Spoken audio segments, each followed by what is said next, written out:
My name is Olive Freud, and I have something to say. Congratulations on being a Clara Lemlich honoree this year. I'm so thrilled to have people learn about you and your important work in the world. I'd like to start by asking if you could just give folks who don't know you yet a little bit of an overview of the kind of social activism that you do. The social activism that I do, which I think is important in this day and age, is in environmental problems. I'm worried about the planet. I think global warming is a tremendous threat, and the people with the good hearts and wise minds should be trying to solve that problem. And how do you act on your beliefs, and how do you try to encourage others to get active on behalf of the planet? Well, it's a very big, it's an international problem. I can't, renewable fuels and things like that. But in your own neighborhood, there are things that you can do. And that's what my organization is about, the Committee for Environmentally Sound Development. I'm trying to see that New York City, which has an awful lot of development, is doing it soundly, is conscious of the environmental effects of what they're doing. And that leads to all kinds of things. Traffic, density, recycling, the importance of parks. And that sort of, I guess, it takes you with the things that are done in the city, the things that are appropriate in the city. So my understanding is that you've lived on the Upper West Side of New York City for the past 60 years or so. Can you tell us a little bit about how it's changed over the last 60 years, like what you've seen there and what the impact has been on people's lives? Well, for one thing, it's gotten more dense. For another, which is a little disappointing, when I first came here, there was more activism, there was more concern. As we put up these luxury housing, it's sort of people more concerned about themselves. There's not so much community effort. Not that this organization is definitely like the old time ones, but there isn't enough of it. I sometimes get a little annoyed with younger people that they're not worried. I hear you. And can you tell us a little bit about some of the actions the Committee for Environmentally Sound Development has done? One of the things that we've undertaken? Yeah. Well, I think one of the things that it's really one of the things that's most affected people here is that, well, you come from Manhattan also. Riverside Drive ended at 72nd Street. And then there's the railroad yard, and the park also ended at 72nd. At 72nd Street, there was the railroad yards. And they had a time when we could have made the railroad yards part of Riverside Park, continue the park down to 59th Street. Instead, Donald Trump, dear old Donald, bought that big plot. And of course, he wanted to put in luxury housing. And he talked enough elected officials into helping him do it. As I said, Riverside Drive ended at 72nd Street. When he put his housing up, it went from 72nd to 59th. It was part of the agreement that when he put this housing up, he would make sure that that traffic that originated from his complex would go up the new road, Riverside Boulevard, into Riverside Drive. And it was a very expensive thing to do. He thought it would be much better if he let the traffic go over to West End and then go up around and then go to it. And we took the lawsuit. So now there is a connection from Riverside Drive to Riverside Boulevard, and also Riverside Boulevard goes into the West Side Highway. I guess if you don't live in New York, you don't know what I'm talking about, but it was an improvement. Although we have a lot of traffic, it's much better this way. And you won't believe this. This is like this story I'm telling you is 25, 30 years old. At 59th Street, we had the same problem. Would the boulevard connect to the highway? Or would you have to go over to West End to go south? And we still haven't solved it. I'm still talking to the Department of Transportation and to my council lady, who's very sympathetic, and we can't get the connection made. Well, that actually makes me want to ask you, like, how did you beat Donald Trump? How did I meet him? No, How did I beat him? Yeah, like, and force through this thing that he it was a very big victory at that time. It really was. Of course, he wasn't well known, but he was very much disliked around here. And well, because it was so obvious, because the agreement. I guess I had a good lawyer too, and one who was sympathetic to what we were doing. It was obvious that this had to be done. It was only Donald who could think he could get away with not doing it. Right. And can you tell me, like, what do you feel like has been the impact on the community of these things, of the denser neighborhood, of the high rises, luxury and stuff? How do you think that's impacted daily life for regular people in the neighborhood? Well, it's made us less. The West Side has always been a very active, progressive area. And I'm afraid these high rises and these wealthy people on the luxury housing, and they don't seem to care too much to fight for their neighborhood. It's not as active as it was. There's still plenty of people around who are. Look, I'm here, I'm talking to you and to the whole organization. But another thing that we did was the Lincoln Center, Dammarsh Park and Lincoln Center. There's a lot, yeah. There was a lot going on in that area, and 2.5 acres was set aside as a park, and it continued to be a park for many years.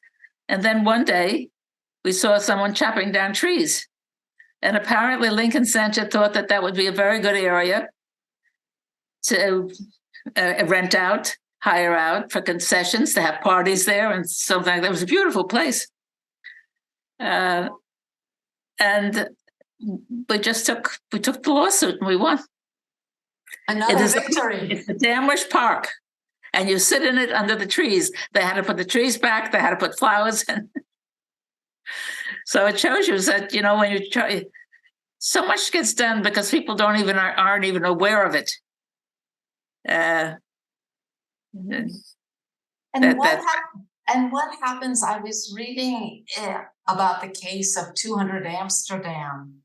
Oh, you read about that? Yeah, which I know was like a very long fight and a lot of ups and downs. And I was wondering if you could tell us a little bit about that fight, and also how you keep going when you don't always win every single battle. Yeah, there are plenty that we lost, yes. Yeah. I don't like to talk about them. But I think it might be. Well, we have 200 Amsterdam. Some people said we won, but the building went up. They're another developer. It's always this money. He finagled the zoning lot determines the size of the building, and he finagled there. I can't tell you all the things that he done. It takes too long. But he got himself a zoning lot that was really illegal, and then he was able to put up a very tall building. And we questioned the zoning lot. And the first judge we went to agreed with us, but then they appealed. And I don't know what the finagling went on or whatever it is, but the Department of Buildings agreed with what we, I know what the developer said, that the rules for finding the zoning lot were ambiguous and he didn't understand them. Of course, there's hundreds of developers in New York that understand the rules, but the Department of Building went into their stipulations, and they made it very clear how you determine zoning. So in that sense, we won. But then, which judge, which level was it, said that the developer had put so much money into it, so many millions, that they're not going to stop him. Go ahead. And the building is standing there. Wow. So I personally feel that I didn't win, but everybody else does, because that's very important. The way Lincoln Towers is built, they put the tall buildings in a garden setting, and they gave them room for parking and for flowers and for sitting, and all the windows had light. It was a new idea in urban renewal, to give lights and not to make the slums so horrible. So he went in there, and his zoning went into the parking lots and into where people sat. He had a whole scheme that's going on, and it was Department of Building that said, no, you can't do that. So that we saved. There are lots of these what do you call them, projects throughout the city, whether they're sometimes for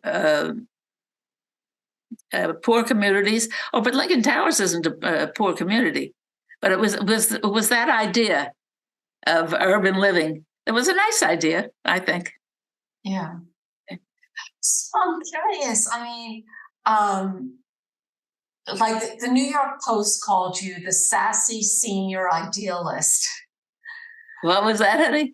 The New York Post described you as the sassy senior idealist. Oh, yeah. And Gail Brewer said, you don't want to be on the opposite side of the negotiating table of her. She takes on these companies and she wins. She's made her mark on the West Side. So apparently you cause a lot of trouble in the best way.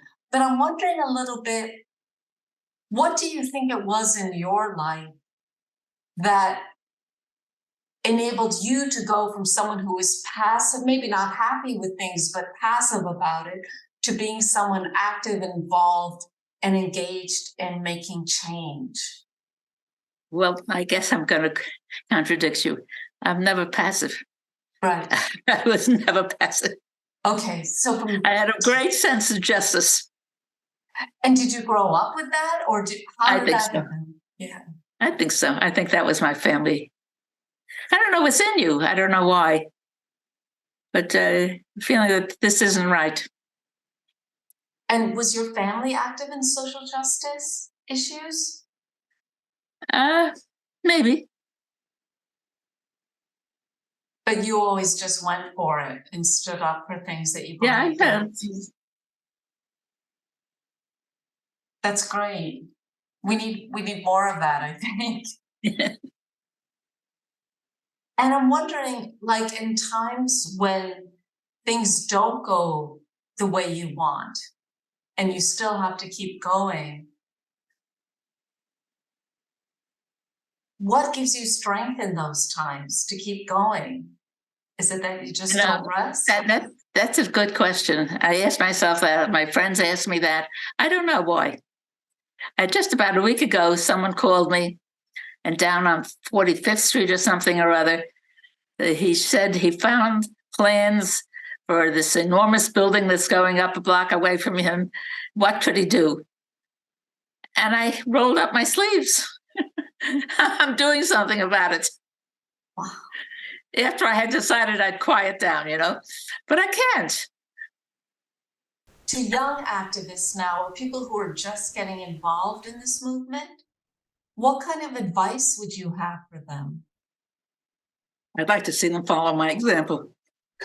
That's the best answer ever, I think. And could you talk a little, I think we were talking before we started about climate change and how primary that struggle is right now. Could you speak to that a little bit about why that is, you see that as the primary struggle we're engaged in right now? Well, things can be very different on the planet. If more of the planet turns into a desert, if we don't have enough water, people start fighting over water, over land. I can foresee terrible wars. It's not only us; it's all the species that are around. You know, there were a time when dinosaurs were on this planet, and something happened to them. We're on the verge of something could happen to us if we don't use our heads. And how do you think people should get involved in fighting climate change? One of the things is population is too great. One of the stories that I tell.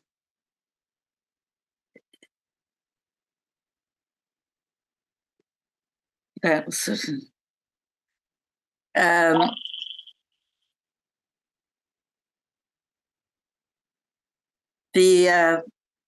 up until 1900s, there was 1 billion to 2 billion people on the planet.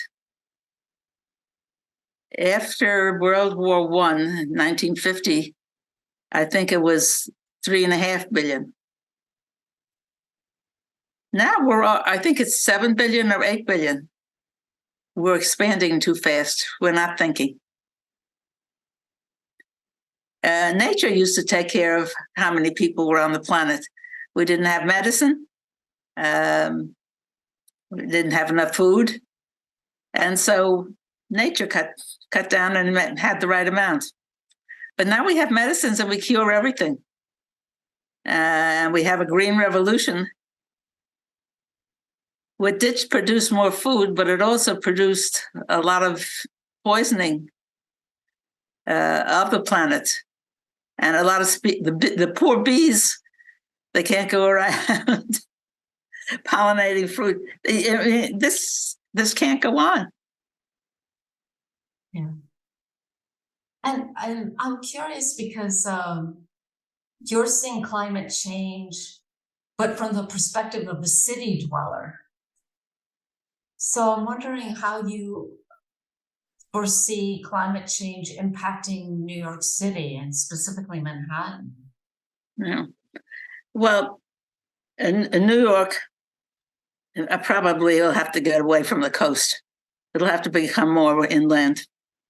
I think the water level is going to get too high.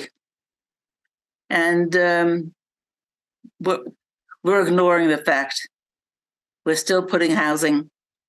Well, some people don't. I think in Staten Island, they stopped putting it down by the water, but we're really not thinking about it enough. And are there things that you think specifically New York should be doing to? Oh, well, that's all coastal cities all around the world. Could think of Bangladesh. Oh, God, what happened there with another tsunami? Yeah. Yeah. They practically live halfway in the water as it is. Yeah. That's why it could be terrible crisis in the world. Yeah, 100%. Can you just tell me a little bit about the founding of the Committee for Environmentally Sound Development? We really started with Trump. When he came in with his plans, we were so angry, and we did organize the West Side. And he won, in essence, because he got the buildings that he wanted. They should have been smaller. But what he tried to get away with the highway, as I explained it to you, that's one thing that we won. But they're standing there, all of his buildings from 72nd to 59th. It's a wall like on the West Side. It cuts it. And he did leave some for the park. He left some room for the park. But the park is like a private park for the people who live in his tall buildings. And how do you think you, as like just a regular person, was able to push back to somebody who had so much wealth like Trump? Like, how were you able It to do wasn't that? me. This was an organization in the West Side. Okay. Oh, there were so many people in it at that time. And even now, my organization has over 1,000 members and some very active members and some very talented writers and doing the sort of thing that has to be done with an organization. They're all volunteers. Wow. We don't pay anybody for anything. Wow. And what are you organizing about right now? Is there a particular fight you're in? Well, I told you I was wanted to calm it down. This man called me about the 45th Street house, and I've been spending a week trying to get him the right land use person, the attorney, where are the weak points, and so forth and so on, and what we have to do first and second. And we did hire a lawyer. Great. All in 1 week. Hmm? All in 1 week. It all happened this last week, but he's been at me for about 2 months. Okay. I just want to know for when I need to get you in my fight. I think that kind of covers most of what I had to say, but I want to check in with you. Is there something that you feel like is important to be included that you want to communicate about your life's work? Yeah. I wish I could get more people interested. I don't know. We don't run a very big organization here. We only have our newsletter. It comes out 4 times a year. Sometimes the Post picked up the article. I think I'm well known. I think my committee is well known in this area. And sometimes, like Brooklyn, I remember they were calling me. We were talking. They had a problem there with tall buildings and shadows on botanical gardens. We sympathized with them. And I try to help with the Penn Station.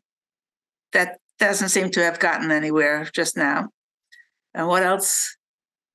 Oh, that other woman with the tall buildings, the shadows on the Berkeley Botanical Gardens. What's that island? Right, I can't think of the name. Governor's Island. Yeah. Governor's Island seems to. They just came out the other day, so I don't really know what's happening. But they seem to have found a good solution for it. Okay. Certainly, I join. Anyone wants my signature. Any group that wants my signature, the Committee for Environmentally Sound Development agrees with them. So if somebody wants to get involved and work with your group, how do they get involved? How do they reach you? Well, mostly with the newsletter.